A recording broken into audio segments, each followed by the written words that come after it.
Hello, BookTube. Recently, you've doubtless been familiar with the Read What You Own challenge, spearheaded by Ollie at Criminolly, and he was joined by a whole bunch of other great booktubers, and there were huge ripple effects. People embraced this idea. I saw, probably 100 videos of some variation of the Read What You Own challenge, which is flexible and which is centered on the idea that the activity of book buying can be so much fun or so addictive or some combination of the two that it can sometimes outstrip the fun activity of book reading, which is resulting that lots of people have lots of unread books in their collections. The whole idea of the Read What You Own challenge is to set yourself a moratorium on buying books until you've read a certain number of the books that you already own.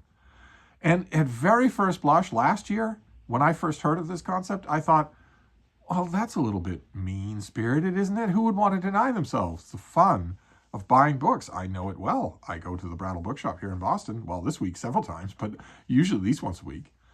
I realize as much as anybody does how much fun that is, but that initial reaction, that split-second initial reaction, went away when I started being firsthand acquainted with the size of the problem here. There are quite a few people who weighed in either to other people in the Read What You Own challenge or who weighed in directly to me, oftentimes with photographs that were simultaneously beautiful and horrifying to prove what they were saying. And what they were saying was that they didn't just have a shelf or two of unread books in their home book collection. They had hundreds of unread books or thousands of unread books. I think the highest number that I actually got photographic proof of was well over 2,000 unread books. And in one case, one person, I'm sure you know who you are, emailed me to say that not only did he have well over 2,000 unread books, but that he had had those same 2,000 unread books for over a decade. Just sitting there for 10 years or more. That he'd been carrying around a whole library of unread books, literally from house to house, from apartment to apartment, from storage units to the shelves and back again, without ever reading them, without ever reading these books. When I realized that was the scope of the problem, then I embraced the idea of Read What You Own. It's not, Read What You Own, of course, is meant entirely in fun, as everything Ollie does is. It's meant in fun, as well it should be. And it's not prescriptive either. You can set your own challenge. I'm going to read 20 of the books that I have on my shelves that I haven't read before I buy another one. That at least takes the sting off of self-indulgence. Or maybe I'll read 100 of the books that I have. If you have 100 unread books, it's a good idea. Or in Michael K. Vaughan's case, 500 books. I'm going to read 500 of the books I already own before I buy any more. At a certain point, when those percentages are that exaggerated, I think it only makes sense. In addition to being fun. I mean, you bought those books for a reason, right? At some point, you bought them for a reason. You didn't buy them just to have them as decorations. You bought them to read. And the instincts that led you to buy them when you did were probably sound. You'll probably enjoy the reading that you do when you read what you own in the Read What You Own challenge. And also, the Read What You Own challenge is not unlimited. The point of it is really just a month. But there was a spin-off event recently. I'm sure you've seen some announcement videos for it. It's Ollie is one of the hosts. There are a bunch of others. I'm not one of the co-hosts, but I love the idea. Absolutely love the idea. I believe the event is scheduled for January. So I couldn't have been a host anyway, even if I'd been asked. And it's the Clean Out Your Kindle /Kobo challenge. Again, a month long, akin to Read What You Own. This is also Read What You Own, but it's Read What You Own electronically. So it's not these print and paper books that have been sitting on your shelves gathering dust and silverfish for years, or in one at least case that I know of, decades without being read. That is unthinkable to me, obviously. In my own personal case, it's unthinkable to me. It's only a tiny percentage out of 100% of the books that I have here that I haven't read. My book collection is largely composed of books that I have read, and in most cases, especially in this room, reread many, many times. But even, I might be an exaggerated case. I might be all the way on the other end of the spectrum, but even so, to have thousands or hundreds of thousands of books that you haven't read in years. That was the target of the Read What You Own challenge. The clear out your Kobo, clear out your Kindle/Kobo. And here I want to stress that those are just names, and they happen to be euphonious. They make for a nice alliteration. But we're also talking about the iBooks library for Apple products. We're talking about the Barnes & Noble app. The Barnes & Noble reading app, once upon a time, was very congenial. Some of you might be loyal Barnes & Noble fans here in the United States. Or Read Era, very, very good reading app that is one of the only apps I've ever used where I actually paid for the premium version because I liked it so much. And there are a ton of other apps on which you can build electronic libraries of your own. So really, it's this particular spin-off event of the Read What You Own challenge is clear out your e-reader. Your Kindle, your basic Kindle or whatever version you use. I bounce all over the map for now, although that will settle down soon. I go from Kobos. I have two Kobos that I rather like. They're very lightweight plastic devices. I don't think that I could physically damage them at all. And they're very well constructed ergonomically. They also take side-loaded books much easier. There's much less rigmarole to go through than any other device. They're really good. The two Kobos that I use are really good, but nevertheless, I haven't used them in quite some time. The other two options for me are a color tablet, usually my iPad, but also just yesterday, I got a Kindle Fire Max 11, the latest in their 11-inch tablet line. That I played with it all night long, and it's an amazing device. It's an amazing device. It's functionally an iPad. A fully 90% of the people out there who use tablets at all for anything, 90% of those people are not going to be able to detect a difference between this tablet, which one of you kindly sent me for free, which only costs $200 in the stores, and an iPad that costs $700 or $800. Almost nobody that uses these things is going to be able to notice the difference. Crisp, beautiful screen, and a huge amount of onboard storage. There's 64 gigs of storage just out of the box, and you can add a memory card for a gigantic amount more storage, more than you could ever use. And you could put books on that card, so they would take up no space on your device. They take up very little space anyway. But I bounce all around on e-reading. I bounce all around to a number of different devices, but nevertheless, although my usage of any one e-reader itself is not consistent, my e-reading is consistent. I do an enormous amount of e-reading. So that's what this event is about. Clear out your e-reader. And there are prompts. I wanted to go through them. I want to vocally second this event because it's an enormous amount of fun and also a really good idea.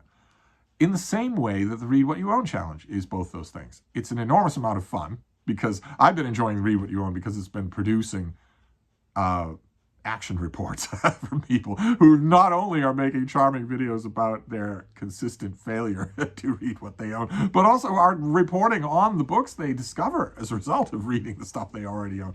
This is another example of that. It's a perfect combination of fun and a really good idea. So I thought I'd go over the prompts with you. Prompt number 1 is to find the oldest unread ebook that you own. Find the one at the very bottom. If you scroll to whatever it is, whether it's your iPad or your tablet or a Kobo or a Nook, there will be a way for you to figure out what the very oldest books are. Go down there and find the oldest one that you haven't read. Maybe give that a read. If it looks at all appealing, maybe give that a read.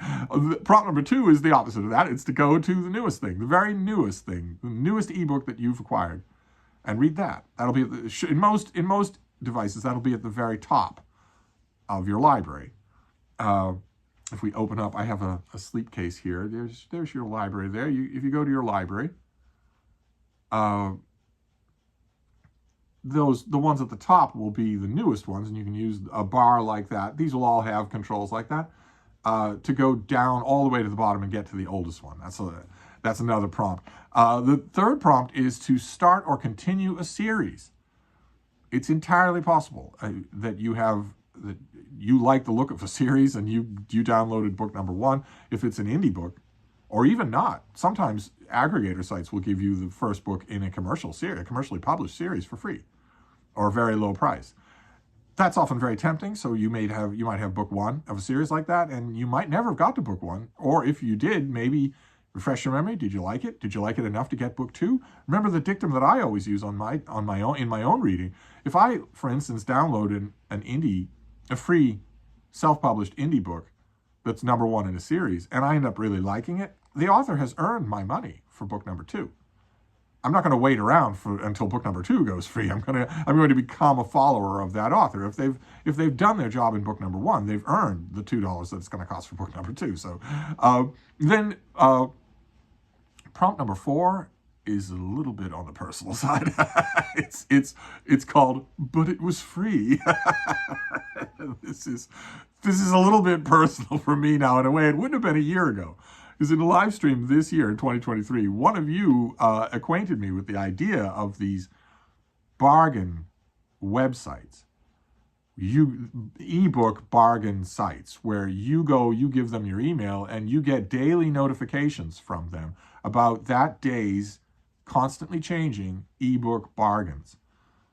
Here are the ones for $1.99, $2.99, 99 cents, and also here are the ones for free. There are a couple of them that their only existence is to send you notifications of which new ebooks are free that day.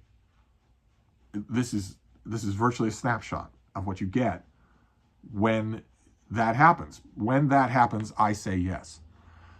It's the easiest thing in the world to do. You just click yes, and it gets sent to your Kindle. Which is one of the reasons in 2023 where I've been leaning towards the Kindle as opposed to any other e-reader, is that they only go there. They're Kindle books, or they're Kindle deals, so they're locked into my Kindle and go straight there. Perhaps you've done the same thing. Now, but it was free feels personal to me because I will not pay for a gamble of an ebook. No way. No way. I am more familiar than most people with how bad a lot of indie stuff is. I hate to say it, but it's true. I'm more familiar than most people with how bad it is because I review one of those things every single day. So I have to learn how horrible they are. There's no way I'm going to pay. Not at all. I'll pay $1 for a book at the Brattle Bookshop. I won't pay $1 for a book online. Free, though? I'll do that. And over the course of, I think it's just been half of 2023 that I've been getting these daily bulletins from these sources, Book Gorilla and BookBub and whatnot. In even half a year, I've amassed hundreds of titles. Maybe you have too. Maybe it's time to look at one of those. Then prompt number 5 is a new to you author. Maybe that should be the avenue that you use to clear out your e-reader, is a new to you author. In my case, that will be these. That will be, let me give you an example here. That will be these books that I get, These will be books that I get in these sites. These things that I get that, this book is free today. It's usually $2. It's free today. Do you want it? And you get a nice little plot description. And I don't even usually need all that much of a plot description. The author will almost always be new to me. I don't know any of these authors. So maybe that's true for you as well. Maybe there's a new to you author out there that needs your attention. Well, prompt number 5 is for you then. Prompt number 6 is, why did I buy this? Why did I buy this? I'm never going to be able to find it on this Kindle, but a perfect example that came to mind when I was thinking of this prompt was a book. I'm sure that it was just free. I'm sure that's why I got it. On raising barnyard chickens in your backyard, even in an urban setting. And I thought, well, that's interesting. I'm never going to do that, but that's interesting. Why not? You might have books like that in your own ebook library. Why on earth did I get this? Maybe it was a BookTube event that made you do it or whatnot. Who knows? Or maybe it was free. Maybe that was the reason. But maybe that's the way that you want to examine your collection. Number 7 is BookTube authors. A number of BookTubers are also indie authors. Did you maybe buy their book? This is not going to work for me. I absolutely do not do that unless their book is free. I will not do that. And I also don't know enough of the indie world of BookTube to be sure that I would even know that they were a booktuber, that the author was a booktuber. I've never been on someone's channel, had them say, hey, I wrote a book, here's what it is, and thought, oh, I'd better go and get that. That's never happened. And I wouldn't pay for it anyway. I'm a book reviewer after all. I'm a wee pampered hothouse flower. I don't like paying for books, especially if there's even the slightest suggestion floating around in the air that I might end up reviewing it. Then no, no, absolutely not, no money. But you might have. It's a wonderful sign of loyalty in this corner of BookTube. It's a wonderful sign of camaraderie to buy someone's book. Have you done that and not got around to it? Now would be the time. Now would be the time. Then prompt number 8. I'm going to get back to prompt number 8. Because prompt number 8 is clean up and organize, which is not actually, it's not actually a prompt designed to get you to read anything on your ebook. Some of these aren't, right? It's more, I want to come back to it. I want to save that one and come back to it.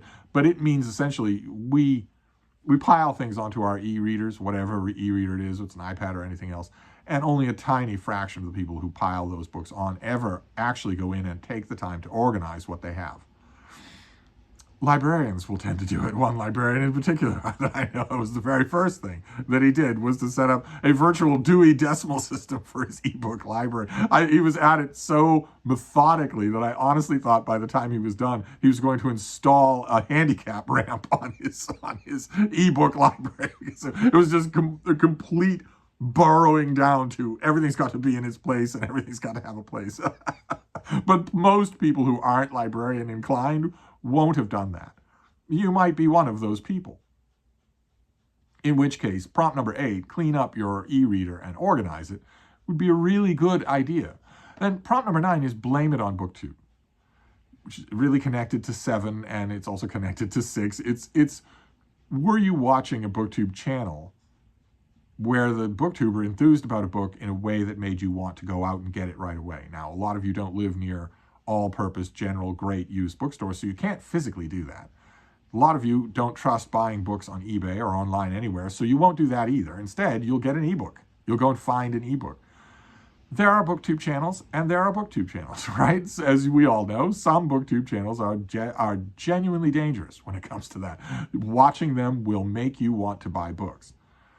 Not for any sponsored reason, not for any of the cheesy or gross or fake reasons for the bigger BookTube channels, but because enthusiasm is infectious.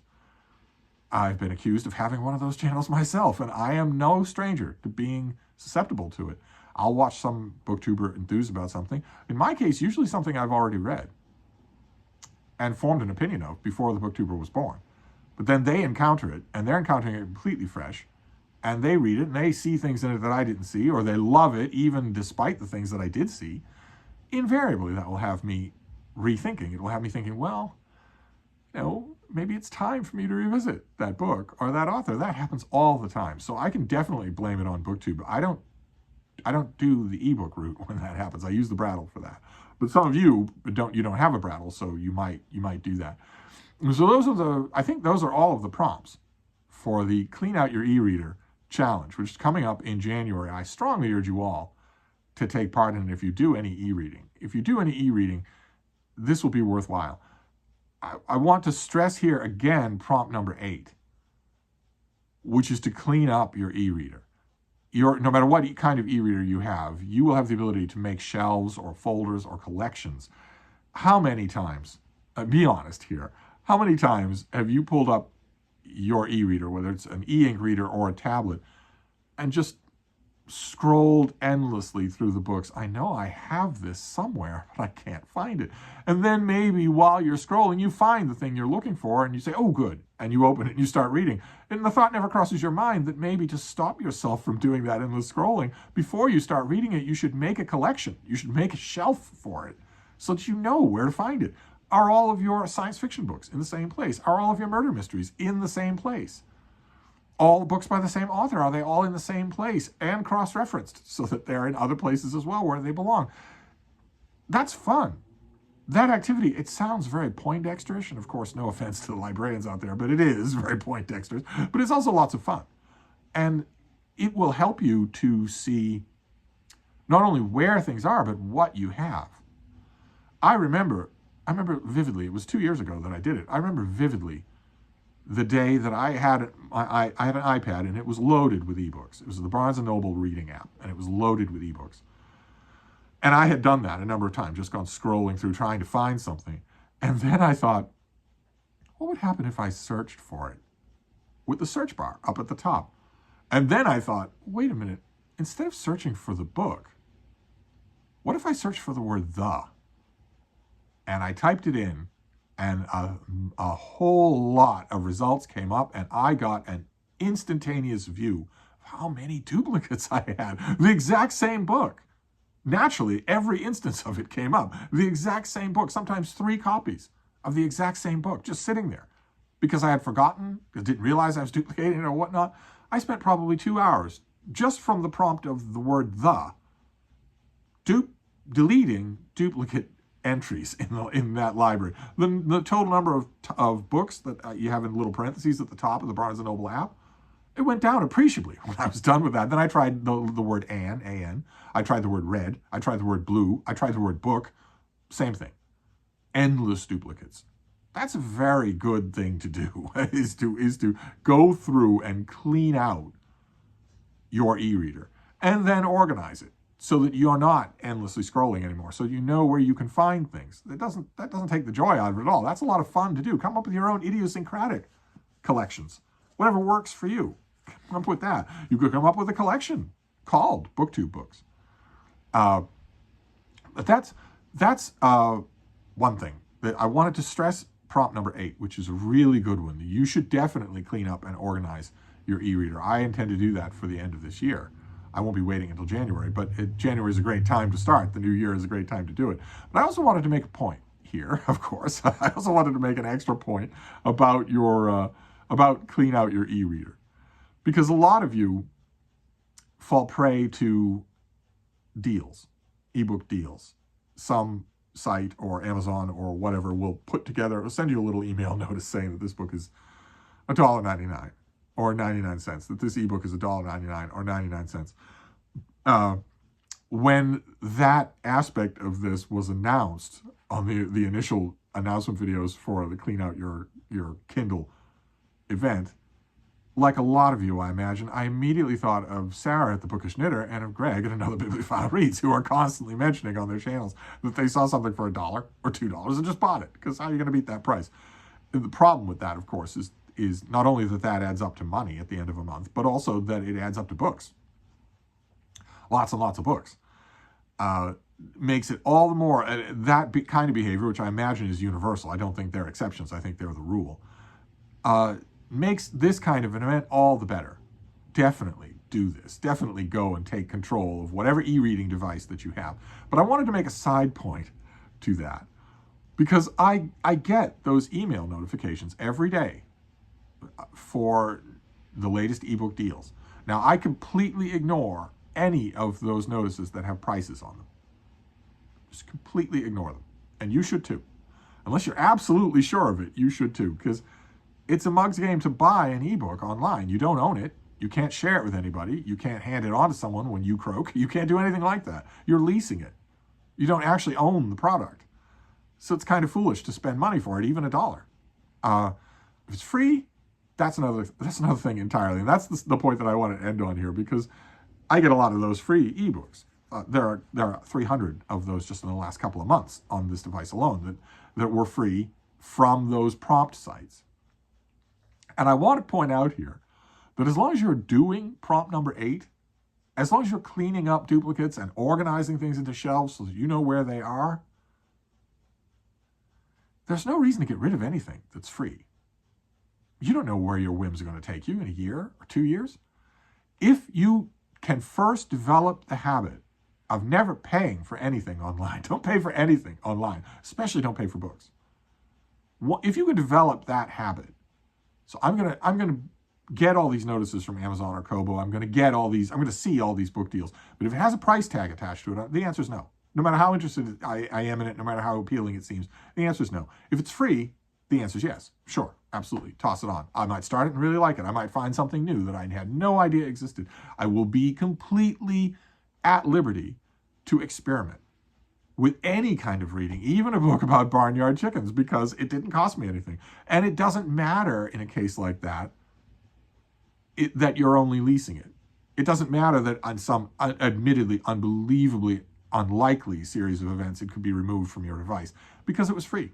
You weren't invested in it in any way. So it doesn't matter.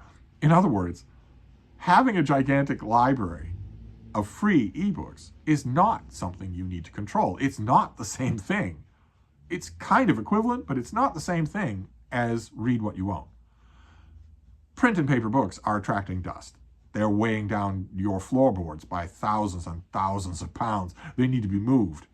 They're staring at you the whole time. They're a drastically different thing. They are cumbersome and weighty and wasteful.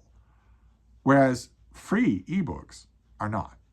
You can have as many of those as your e-reader can handle. Most e-readers, you could handle more of those than you could read in a lifetime, in 10 lifetimes. So when it comes to that, if you can just control the urge to spend money online, so if you see a free ebook, sure, absolutely.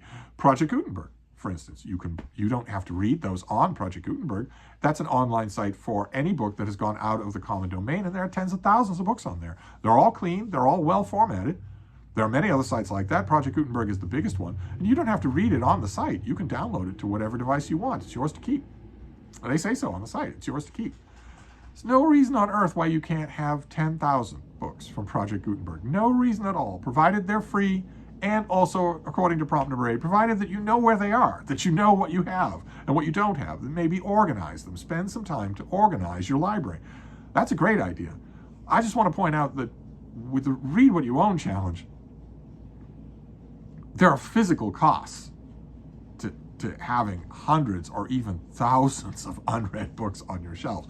They have to take up space on their shelves. They have to fill wall space. They have to fill floor space. And maybe in some cases, one particular that I used to know, fill what used to be the dishwasher. But now it's just a weird bookshelf. We're not going to use the dishwasher. We're going to put books in there instead. I've known cases like that. I'm sure you have as well. That is the horrible overspill of the fact that print and paper books have a physical dimensionality. Ebooks don't. So the other proprietor, the actual hosts of the Clean Out Your E-Reader challenge might say differently. I'm saying that there is no reason at all for you to ever delete an ebook. Delete doubles, sure. But there's no reason for you to delete an ebook, and there's no reason for you to ever say no to an ebook as long as it's free. As long as you're not spending any money on it, then we come back to prompt number 4. But it was free. Well, there you go. As it was free, as long as you have the storage for it, and you definitely do, and as long as you know where it is, as long as you can get your hands on it, metaphorically speaking, which is prompt number 8. So definitely, no matter how else you participate in the Clean Out Your Kindle /Kobo event in January, at least do prompt number 8. Even if you don't want to do any of the rest of it, even if you're okay with things just as they are, don't leave it a mess. Go in and make some shelves, make some collections, go through your books from start to finish and get possession of them. Learn what you have. Now, along the way of doing that, you might encounter books that I'm not ever going to want this, just delete it. Easy to do, a lot easier than lugging it to a charity shop or the dump or whatever. It's easy to do, as all things are with ebooks. It's everything about this whole concept is so much easier than the print and paper version. You might find that, but I'm saying don't make that your objective. Your objective should be to clean up and organize what you have and impose a strict discipline on what you will acquire. You should not pay for it, no matter what. $1 might not look like much, but it's too much to pay for something that you don't have any idea about and that isn't really yours. That could be taken off your device or vanish from a device. It doesn't have to be nefarious. It doesn't have to be Kindle or Kobo removing a device, recalling a book. It can be something just technical. It could just vanish. A print and paper book can't do that. Unless it's a print and paper book that I actually want to find, in which case, God help me to find it. It's gone into the Romulan neutral zone. But you know what I mean. You know what I mean. you make a rule for yourself that the only ebooks you will ever acquire online are free ebooks, then you are not invested in any way. You're not vulnerable. Make that part of your clean out your Kindle event. Make that's not on the list, but make that a resolution of yours for the new year. I say, no more spending money on ebooks. But anyway, I wanted to signal boost, as the kids say, this event because I love the idea of it. I absolutely love the idea of it. Take control of your e-reader, and of course, in the weeks left that are in December, I would love, if you're planning on doing it, I would love to hear your stories. On Voxer or on email, if you want to tell me your story. How many ebooks do you have? And how organized are they? Have you ever organized them? I'd love to hear about that. I'm so nosy about that sort of thing. But that's the latest BookTube event on the horizon. It hasn't happened yet. It's in the new year. I think it's going to be really popular. It's a great idea for an event. So if I remember, I will leave links to a few of the connected videos, like for instance, announcement videos. I could certainly do that on this video. So if you haven't heard of this, the channels that are doing this, a lot of them are a lot more popular than mine. So you may have already heard of this, but somehow you haven't. Give it some thought. It's a good idea, and these are fun prompts. So I'll wrap this up for now, but I'll be back. Thank you, BookTube.